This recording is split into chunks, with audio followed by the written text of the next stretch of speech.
Bonjour. Ce premier cours du module sur l'immunité générale est en fait une introduction qui va faire des rappels de ce qui a été vu sur l'immunité innée et des éléments de biologie cellulaire qui sont fondamentaux pour la compréhension de l'immunité. Donc, les prérequis à ce module S4 système immunitaire sont ce que vous avez vu concernant l'immunité dans le module agents infectieux et ce que vous avez vu concernant le sang en histologie. Donc, pour rappel, les deux grands types d'immunité sont l'immunité innée ou non spécifique et l'immunité acquise ou spécifique. L'immunité innée correspond à un ensemble de mécanismes dans les tissus en réponse à des agressions. L'immunité acquise correspond à une réponse ciblée vis-à-vis d'antigènes au travers d'un système centralisé autour des lymphocytes. Innée inductible qui pouvait se commencer au niveau d'un tissu avec des mécanismes propres à ce tissu, puis des réactions un petit peu loco-régionales comme l'inflammation, et enfin des effets généraux du fait de cytokines pro-inflammatoires qui vont avoir des effets sur des tissus à distance. On avait aussi commencé à voir le concept de cellules immunocompétentes, c'est-à-dire de cellules qui appartiennent à une population diverse, mais qui va participer à la réponse immune spécifique, soit parce qu'elle reconnaît directement l'antigène, c'est le cas des lymphocytes B et T, soit parce qu'elle le reconnaît indirectement avec des anticorps qui vont faire l'intermédiaire entre ce qui est reconnu et la cellule grâce à son récepteur pour les anticorps qui est le RFC. Donc, enfin, dernier rappel, les cytokines, on a vu que le principe même des cytokines, et en particulier, on a décrit à quoi servaient les interférons de type 1 et l'interféron gamma. Dans le cours sur le sang, vous avez déjà vu ce que sont les leucocytes, les cellules de type varié qui circulent dans le sang. Attention, ça n'est qu'une partie des cellules immunocompétentes, mais c'est la partie qui nous permet le plus de faire des recherches et des diagnostics, en particulier avec la numération formule, ou leucogramme. Donc vous avez vu comment l'étudier, soit au microscope pour voir l'aspect des cellules, soit avec des automates pour faire des comptages. Donc dans ce cours d'immunité, on n'ira pas trop plus loin. Simplement, je vais vous demander d'avoir en tête, à titre d'exemple, le leucogramme normal de l'espèce de votre choix. Et je vous ai mis sur la diapo le chien. Un petit terme au passage, c'est PBMC. C'est un groupement de lymphocytes et monocytes qu'on va extraire du sang de façon à faciliter les analyses. Donc, on parlera des cellules plus tard dans le cours, à partir du cours 9. On commencera plutôt par les anticorps auparavant. Alors, dans ces éléments généraux qui vont servir à tous les cours, il y a le concept de CD. Qu'est-ce que c'est que CD? C'est un marqueur membranaire qu'on va utiliser pour identifier des états de différenciation des cellules, donc cluster of differentiation. Grâce au CD, on va classer les cellules dans des groupes qui possèdent le même antigène, ou CD, qui va être reconnu parce qu'on utilise des anticorps de référence fabriqués au laboratoire qu'on appelle des anti-CD. Donc sur le schéma, par exemple, vous voyez le CD34 caractéristique des cellules souches qui ensuite vont donner lieu à de nombreux types cellulaires, des lymphocytes, des granulocytes. Si on prend les T lymphocytes, ils se caractérisent par le CD3. Et dans les T, vous avez plein de sous-populations, par exemple CD4 et CD8. Donc au final, grâce à des conférences de consensus, aussi bien en médecine humaine que vétérinaire, on est abouti à plus de 300 CD qui permettent de caractériser les cellules. On les utilise aussi bien en médecine que pour le diagnostic et même le traitement. Alors maintenant, la plupart des CD ont été identifiés. On a vu que c'était soit des molécules simples, soit des complexes macromoléculaires qui sont le plus souvent des récepteurs membranaires ou des facteurs d'adhésion des cellules.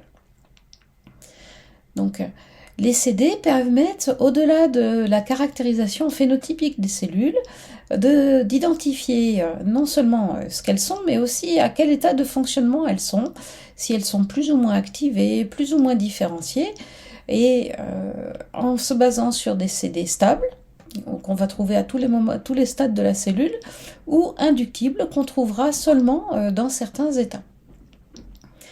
Alors, c'est des outils absolument fabuleux, très utilisés en recherche, mais qui présentent un inconvénient, c'est qu'il y a beaucoup de variations d'une espèce à l'autre.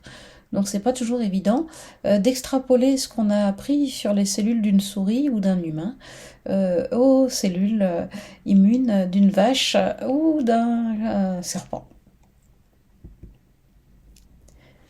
La principale méthode d'analyse des CD, c'est par cytométrie de flux.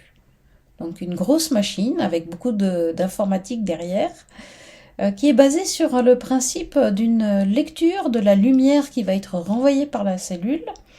Et on peut faire cette analyse au niveau de chaque cellule une par une dans un prélèvement en les faisant passer dans des petits tuyaux. Donc, si on utilise des anticorps anti-CD marqués avec des fluorochromes, sur le schéma en haut, vous voyez un jaune et un vert, eh bien on va pouvoir caractériser est-ce que la cellule exprime ou pas ce CD, depuis la cellule en bas à gauche qui n'exprime rien, jusqu'à la cellule en haut à droite qui exprime 2 CD, un jaune, un vert. Donc à partir de ce schéma, vous avez en dessous une image plus réaliste qui est un schéma d'analyse où on peut mesurer aussi bien qu'exprime chaque cellule sur 2 dimensions, voire même 3, avec les appareils les plus performants, et puis quelle est l'intensité de ce marquage, ça c'est à droite. Alors ce qu'on peut même faire avec certains de ces cytomètres de flux, c'est de purifier les cellules, par exemple celles qui sont dans le rond rouge, vous avez défini que vous vouliez des cellules fortement marquées en CD45 et peu granuleuses, c'est le cas sur ce schéma, eh bien on peut les récupérer en aimantant les tuyaux à ce moment-là et pour pouvoir récupérer les cellules qui vous intéressent. Donc c'est des outils c'est extrêmement puissants. Alors les CD sont aussi utilisés en immunomarquage pour analyser des tissus normaux, mais aussi faire du diagnostic d'anomalies tissulaires. Exemple, le CD20 est caractéristique des lymphocytes B. Donc à droite, en haut, vous avez un schéma classique dans un ganglion lymphatique avec les follicules qui sont fortement marqués.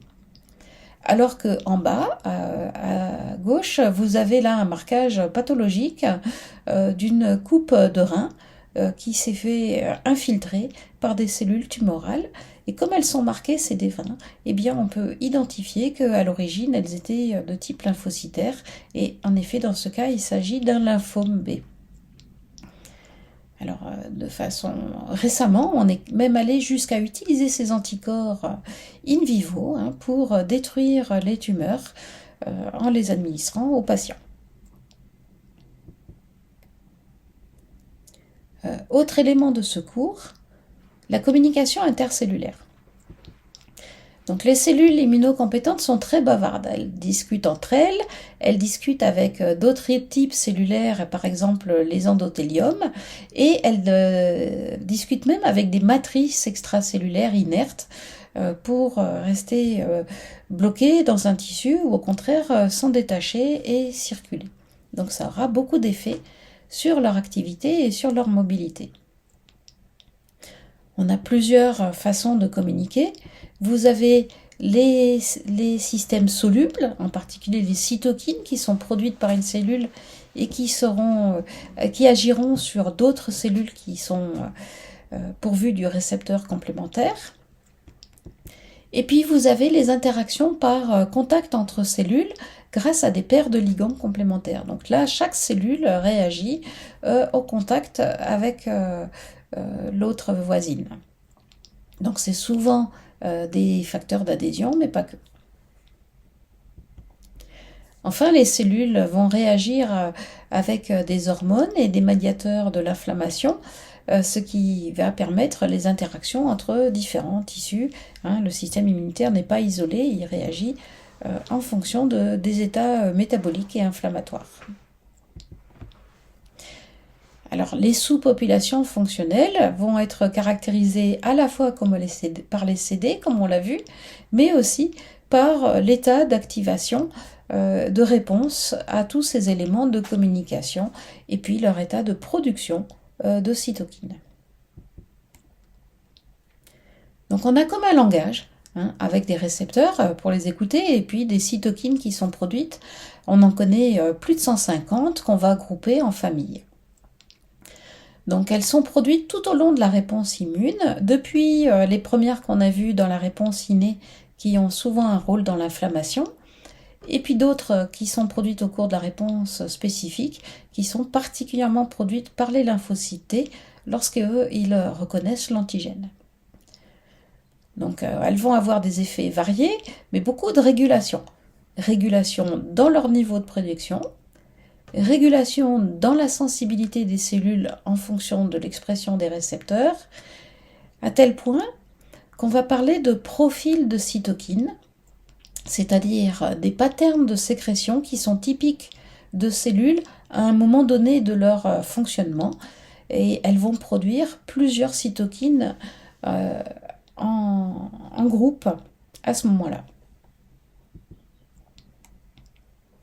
Donc les cytokines ont plusieurs niveaux d'action et évidemment en fonction du récepteur qui va être exprimé. Donc premier niveau d'action, c'est la cellule elle-même, s'autocontrôle, ce qu'on appelle la régulation autocrine. Vous avez ensuite les actions entre cellules adjacentes, ce qu'on appelle paracrine, et enfin à distance, quand la cytokine diffuse dans les liquides, c'est endocrine. Donc c'est des actions qui sont très intéressantes mais très difficiles à analyser parce qu'elles se font à toute petite dose et de façon très temporaire au moment de l'activation. C'est pas du tout une production stable. On a aussi ce qu'on appelle des effets pléiotropes, c'est-à-dire qu'une même cytokine va avoir des effets sur plusieurs tissus. Là, c'est sur le schéma, vous voyez la cytokine 3 qui agit sur des endothéliums, sur des fibres musculaires lisses, sur des monocytes, etc. etc. De façon aussi très intéressante, vous voyez que vous avez ce qu'on appelle des systèmes en cascade, où une première cytokine va induire la production d'une seconde cytokine, puis d'une troisième, etc. Donc c'est pour ça que les profils de cytokines ont des effets extrêmement complexes. Donc dans ces différents effets, vous avez des rôles d'activation cellulaire, en particulier la famille des interleukines qui fait communiquer les lymphocytes T entre eux. Vous avez des effets de mobilité comme les chémokines qui agissent sur le chimiotactisme et sur le homing, c'est-à-dire le maintien dans un tissu ou au contraire la libération de la cellule par ce tissu. Et enfin des effets sur la prolifération cellulaire, en particulier les CSF, Colony Stimulating Factors. Donc, je vous montre ici un tableau de cytokines qu'on verra au fur et à mesure du cours.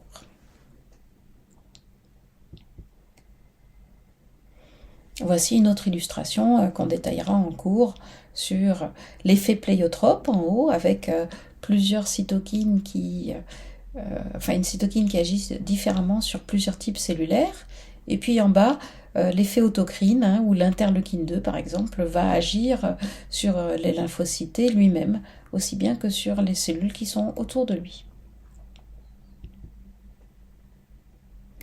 Encore un schéma qui vous montre la panoplie de réponses d'un macrophage.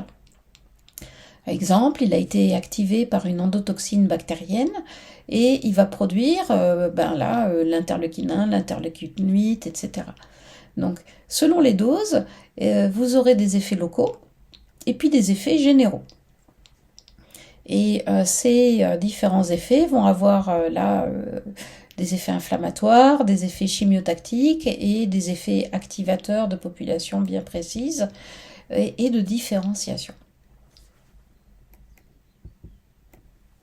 Donc dans ce cours, on a mis quelques bases pour vous montrer qu'on va discuter de physiologie de l'immunité, comment les cellules, lesquelles elles sont, et comment elles agissent au cours de la réponse immune, aussi bien pour contrôler l'intégrité des tissus ou se libérer d'une agression infectieuse.